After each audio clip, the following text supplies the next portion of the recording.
Okay, welcome to Lesson 19. We're going to talk a little bit about sampling, variability, and distributions. We're going to start off with reviewing populations and samples.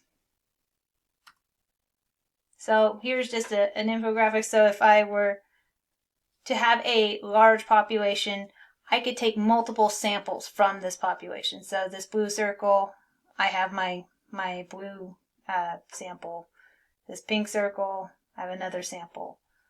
I can take another sample. And the idea is we can repeatedly sample, and we want to talk about how characteristics change from sample to sample. So population, samples, and inference. So if I want to talk about the complete collection of everything in a group that I'm interested in, that's the population. So the population is that complete set. So something like all Oregon State adults. All U.S. adults is a popular one. All U.S. voters. It could be pretty much in any group that of interest that they're interested in. Whereas if you take a subset, so you sample from that population, you now have a sample of the population. So things to note is if you're talking about the population, it has a capital N. The population is represented with a capital letter. This sample uses a lowercase n. So the sample, typically it's going to be smaller than the population, but it can be the same size as the population.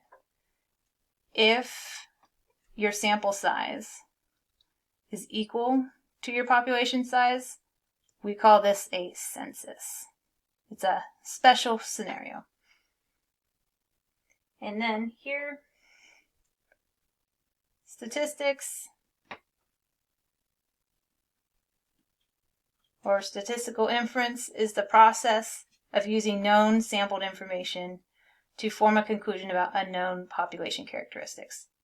So the translation is, I start off with a question. Maybe I want to know the average weight of all African elephants. So to explore this, because honestly, realistically, tracking down all of the African elephants probably is going to be difficult. It's going to be easier to take a random or representative sample of elephants, so a smaller group, and find the average in that sample. So when you find the average in that sample, you have X bar, that's your sample statistic. And now you can say, okay, well, here's my sample. This is the mean I got from the sample.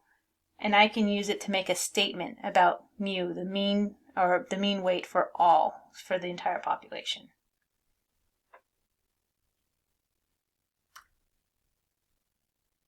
So here, this hopefully looks a little familiar. So I am a big fan of that alliteration. So population parameter, sample statistic.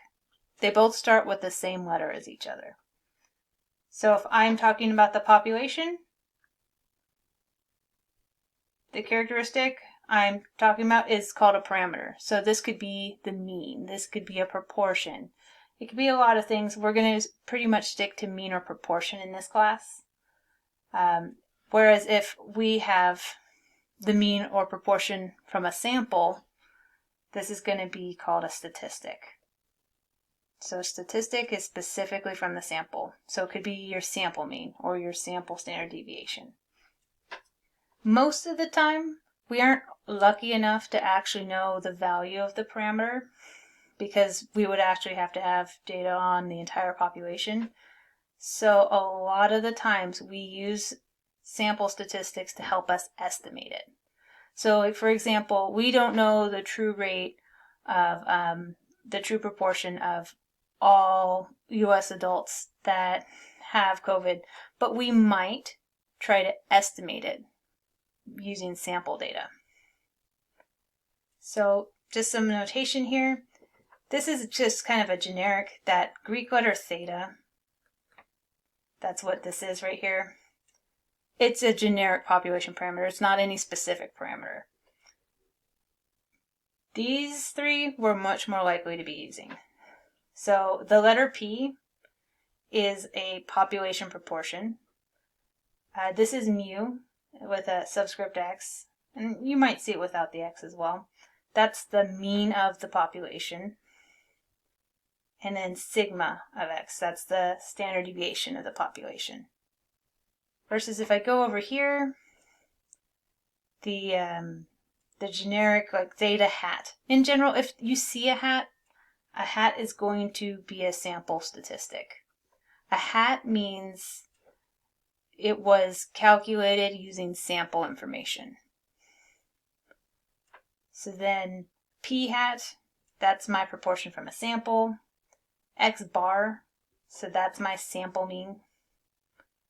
And then S, or S sub x, that's my standard deviation from the sample. So things to note if you look at these letters, for the most part, they're not going to be Greek letters. We're pretty much never going to use theta hat and theta. It's a lot more generic than we use.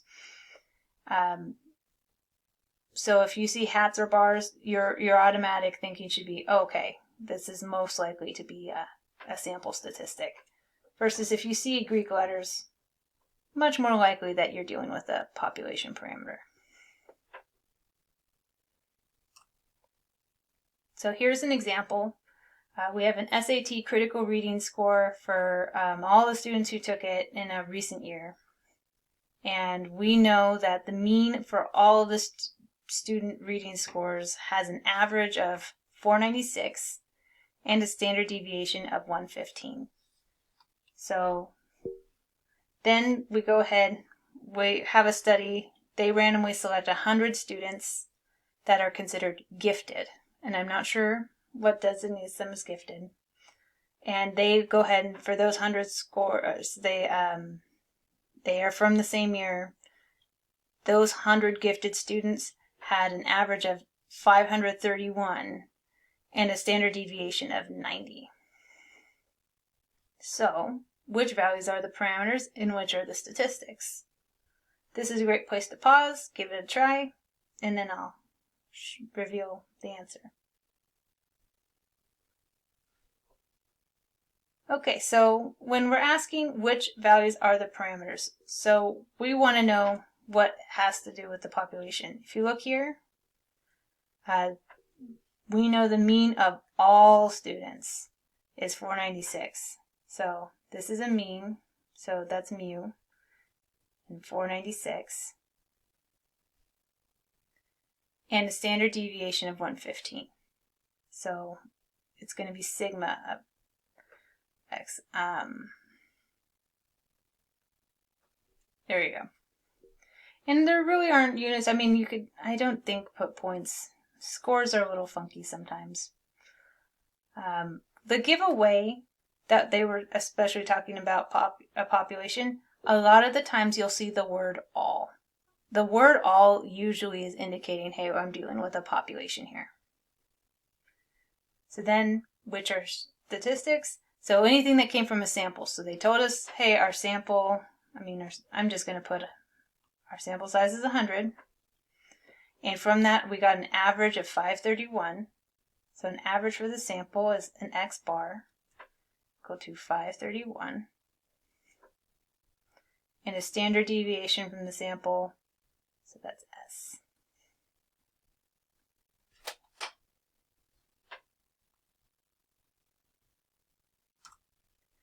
And then, what population does the sample data represent? So, where did the sample come from? That is a big part of this here. Because we're not too worried about representativeness if they have a random sample. So, random sample, so it represents the bigger group that they came from. So specifically, they didn't select from all students. They selected from gifted students. So all gifted students,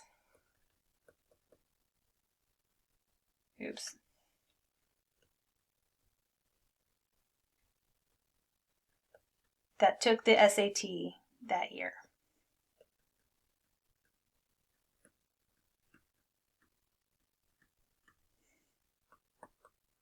because this is one particular year, although we don't know what year it is.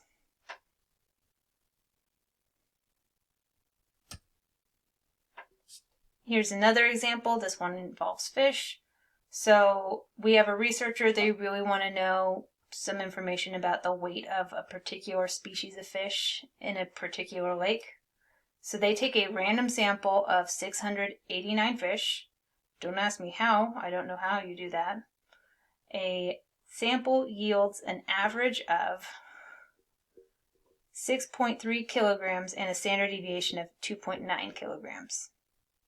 So here, the values 6.3 kilograms and 2.9. We want to ask ourselves, do these come from a sample or do they come from the population? And for here, the sample yields. So these will be sample statistics. So that's it for lesson 19. It was pretty short. Lesson 20 will be a little bit longer, and we will talk about the central limit there.